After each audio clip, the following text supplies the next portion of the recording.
मुरारिसुरार्चितलिङ्गं निर्मलभासितशोभितलिङ्गम्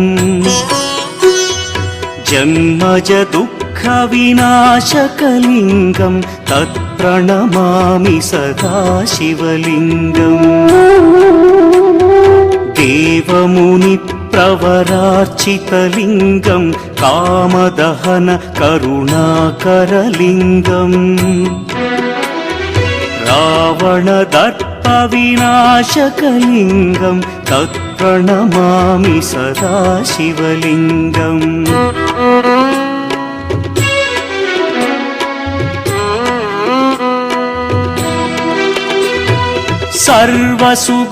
सर्वसुगन्धसुलेपित